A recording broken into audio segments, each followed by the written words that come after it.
K-pop মানেই বিশ্বজয়, record ভাঙা album আর stadium ভর্তি দর্শক। তবে সাফল্যের বড় অংশই সীমাবদ্ধ দেশের শীর্ষ 4 বিনোদন প্রতিষ্ঠানের হাতে। পরিসংখ্যান বলছে কোরিয়ান সঙ্গীতের বৈশ্বিক রপ্তানি দ্রুত বাড়লেও হাইপ, SM, JYP ও ওয়াইজির বাইরে থাকা ছোট এজেন্সিগুলো এখনও লড়ছে সীমিত বাজেটে। বিগ ফোরের গড় বাজেট 43.1 বিলিয়ন ওন, ছোট এজেন্সির গড় বাজেট 1.49 বিলিয়ন ওন। ফলে আন্তর্জাতিক পারফরমেন্সে ব্যবধান প্রায় 20 গুণ।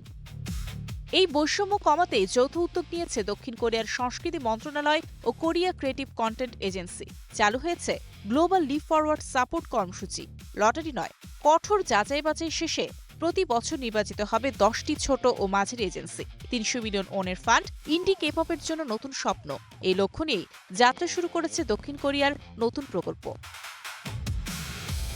বলা হচ্ছে প্রতি দলের জন্য সহায়তা দেয়া হবে 30 কোটি ওন। সহায়তার মেয়াদ সর্বোচ্চ 3 বছর আর মোট তহবিল 22 লাখ মার্কিন ডলারের বেশি।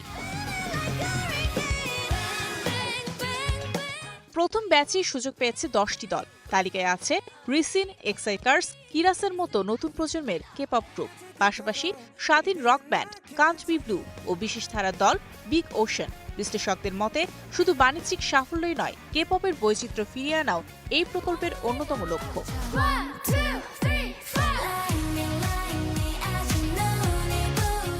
এই তহবিলের সবচেয়ে বড় বৈশিষ্ট্য এর স্বাধীনতা।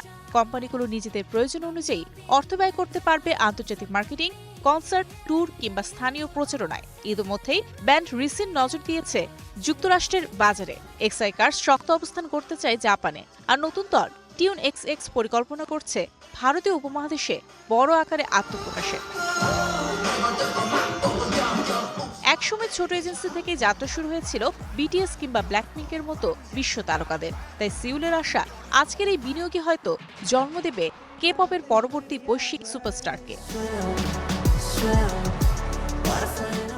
Mario Sen, star entertainment.